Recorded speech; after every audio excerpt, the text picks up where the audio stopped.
My mom finally stopped crying at night. The reason is in our shower.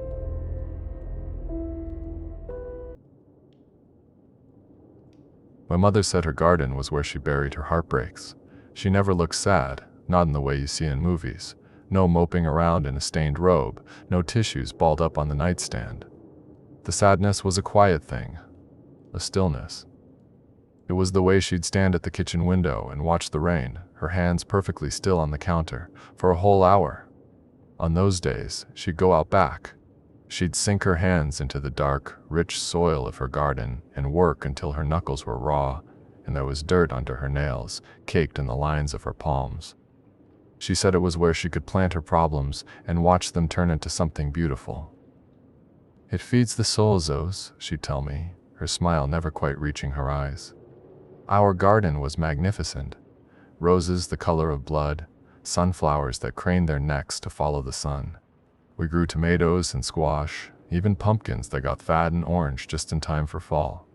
My father was just a photograph in a dusty album, gone before I was even a thought. Mom worried about that. She said a boy needs a man around, that it was unnatural, just the two of us. She was beautiful, my mother. I saw how the other dads from school looked at her, offering to fix a leaky faucet or check the noise in her engine. The other moms watched her with narrowed eyes. Mom would just give them her polite, distant smile and say, "No thank you." She went on dates. She'd get this frantic, bright energy for a few days before. The house would fill with the smell of her perfume. She'd come home humming, happy for a week, maybe two. Then the stillness would creep back in. The quiet hours at the window. The long afternoons in the garden. "Sometimes it's not the right fit, Zos," she'd say. "But you can't ever stop trying to build a perfect life. You just can't." I wanted her to meet someone who worked at a comic book store, or maybe a guy who ran the arcade downtown. But nobody ever stayed. The cycle just repeated. The hope, the quiet, the garden. Then, when I was 10, the stillness went away for good. She'd been on a date. When I woke up, the smell of bacon was already in the air, and she was in the kitchen, humming a song I didn't know. "Morning, my love," she said, turning to me. She wasn't just smiling. She was lit from within. A light I'd never seen before was burning behind her eyes. "Are you okay?" I asked. "More than okay." She slid a perfect plate of eggs and bacon in front of me. "Do you want me to cut the crusts off your toast?" She hadn't done that in years. While we ate, I asked about her date. She stirred her coffee, her gaze lost somewhere in the steam rising from the mug. "He's wonderful, Zos. He really listened to me. He understands how important it is to have a complete family, a whole home." Her eyes found mine, and they were shining. "He understands. Can I meet him? Does he like video games? Does he have a dog?" She laughed, a real, full laugh that made the silverware on the table hum. "Slow down, my love.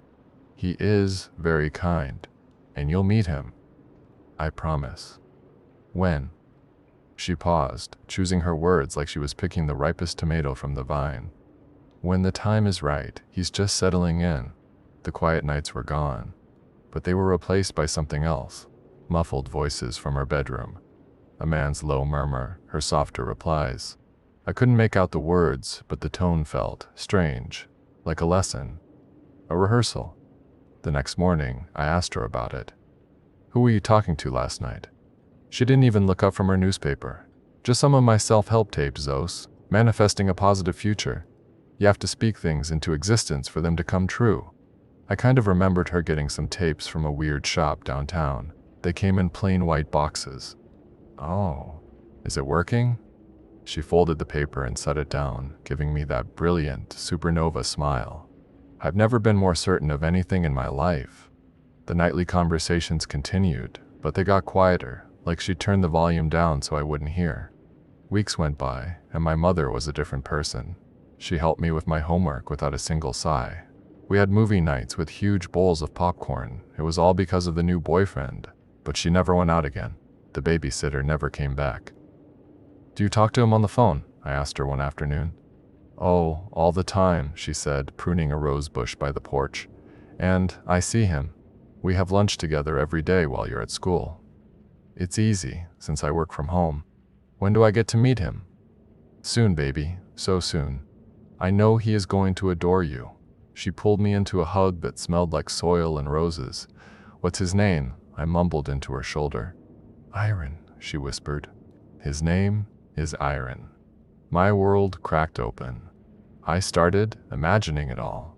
The three of us on a road trip, the three of us carving pumpkins. A real Christmas. I didn't know what Iron looked like, but in my head, he was strong and kind. He was the missing piece. All I had to do was wait. A month later, a Friday, she let me pick the movie. I chose some slasher flick I knew she'd hate. She just smiled and poured herself a big glass of red wine. Halfway through, I was hiding behind a cushion, and I looked over to see she was out cold on the couch, the empty glass tipped over in her hand. I turned the TV off, plunging the room into shadow and silence.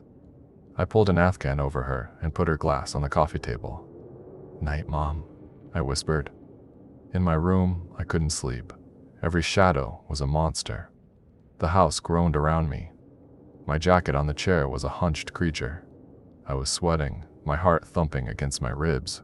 Then I heard it. A sound from her room, not voices. A soft, rhythmic thud. Thud, thud, thud. My mom was asleep on the couch. I slid out of bed. The floorboards were cold under my feet. I crept down the hall to her room. The door was ajar. Her lamp was on, casting a warm yellow glow. The thudding was louder here. It was coming from her bathroom. The bathroom door was closed. I tried the knob. Locked. My heart was going crazy now. This was stupid. It was nothing. But I remembered seeing an old key sitting on her dresser. One of those skeleton keys for the old doors in our house. I grabbed it, my hand shaking, and slid it into the lock. It clicked. I pushed the door open, and I saw him. I think some part of me will always be in that bathroom. Stuck. A man was in the bathtub. He wore a pair of gray sweatpants. His wrists and ankles were bound to the faucet and the drainpipe with thick white zip ties. His face was a mess of purple and yellow bruises. Scratches, old and new, crisscrossed his chest. His mouth was covered, not with tape, but with a clean white cloth, tied neatly behind his head. There were symbols drawn on his arms and forehead in what looked like mud. When the door opened, his head snapped up. His eyes found mine. They weren't full of hate. They were screaming. Pure, animal terror. He made a muffled sound, a desperate plea from behind the gag. I didn't scream. I just stumbled back, my hand flying to my mouth. Who are you?" I whispered. The words had no sound. His eyes widened, begging me. He started to struggle against the zip ties, and the tub made a scraping noise against the tile floor. My mom's words from the movie echoed in my head. In real life, she would call the police. I ran. I bolted from the room, grabbing her cell phone from the nightstand and ducking into the hall closet, pulling the door shut behind me. My fingers fumbled with the numbers. 91111. "There's a man," I whispered, my voice trembling. "In my house. He's hurt. Okay, son, where are you? Are you alone?" The operator's voice was calm but urgent. "No, my mom's here. She's asleep." "Okay, we're sending someone right now. Can you tell me your name?" "Zos." I started to cry, silent tears tracking paths through the dust on my cheeks. I could hear him struggling in the bathroom, a frantic, muffled sound.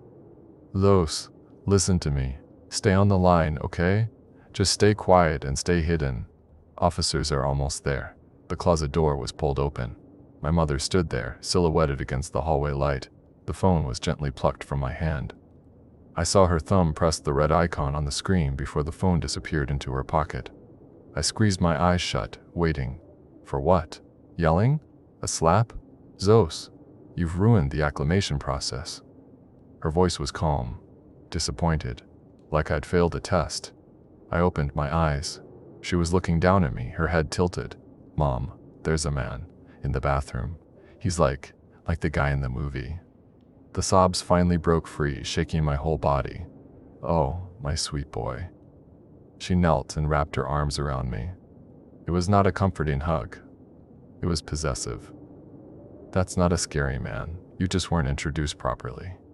I called the police, I choked out. I felt her body go rigid against mine. Did you give them our address, Sauce? Her voice was a shard of ice. I shook my head, burying my face in her shoulder. I felt the tension leave her body. What did you tell them? Just that there was a scary man, and you were asleep. She stroked my hair. Good boy. They'll think it was just a nightmare, a prank call. You did good. She pulled back, holding me by the shoulders. He isn't scary, Sauce. He's just learning. Learning what? How to be a family. She stood up, pulling me with her, and led me back towards her bedroom. I wasn't expecting you to meet this way, but he's lasted so much longer than the others. I knew he was the one. The others? She led me to the bathroom doorway. The man, Iron, had stopped struggling. He was just watching us, his eyes wide with a horror I was just beginning to understand. My mother stepped into the bathroom, her face softening into that dreamlike expression I'd seen so many times over the past few months. Zos, she said, her voice full of joy. Meet Iron. He's going to be your new father. Iron's body convulsed in a silent sob. My mom reached down and stroked his bruised cheek. Isn't he wonderful? She asked me, her eyes glowing. We've been getting to know each other for months. He's a fantastic listener. Now we're going to be a real family. The three of us. Just like you always wanted. She turned and held her hand out to me. Come say hello. I shook my head. I took a step back. No, Mom, I'm scared.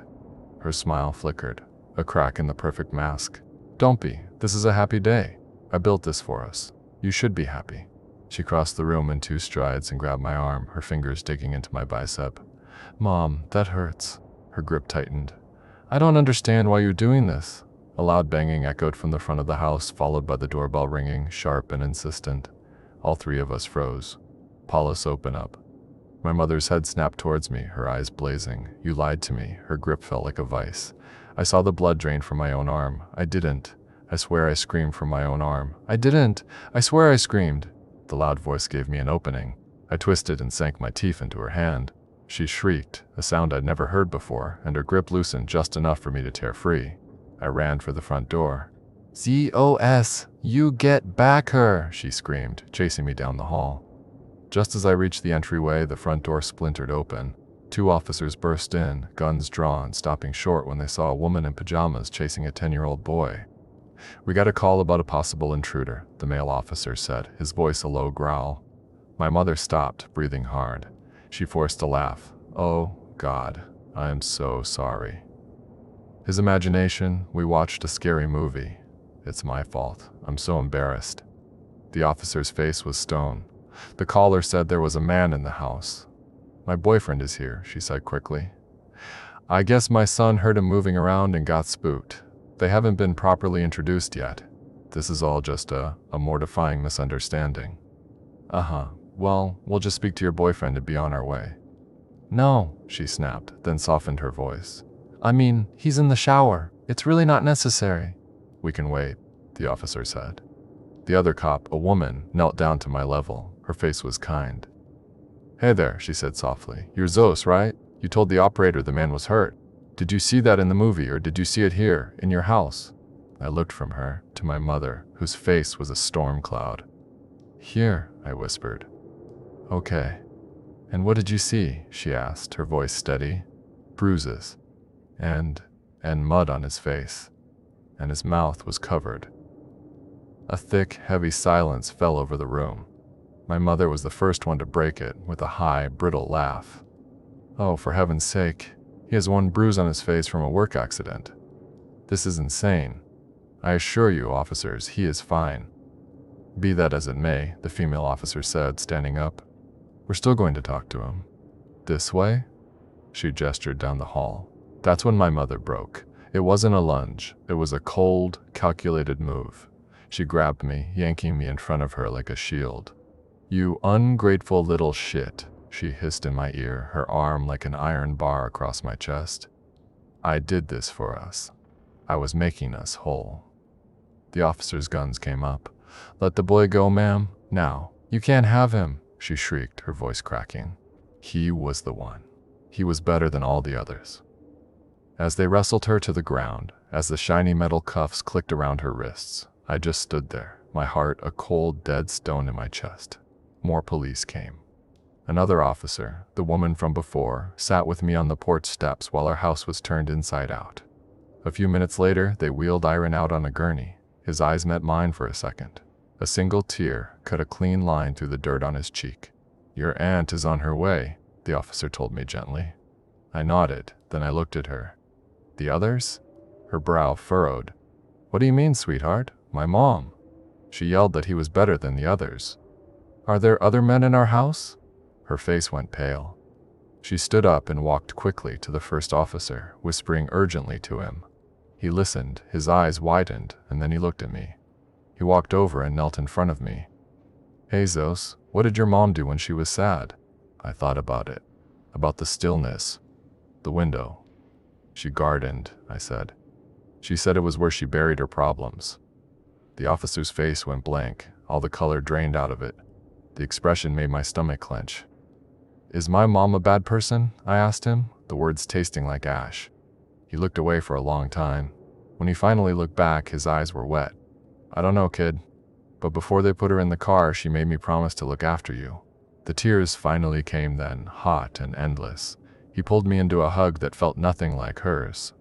Later, I would learn what they found. Buried deep beneath the blood-red roses and the fat orange pumpkins, I would hear my aunt on the phone talking about the trial, about the day they asked my mother for a motive, for a reason, for something to give the families. She stood up, looked at the whole courtroom, and her voice was clear and steady when she spoke. "You can't just wait for a perfect family to find you. Sometimes, you have to build one from the ground up."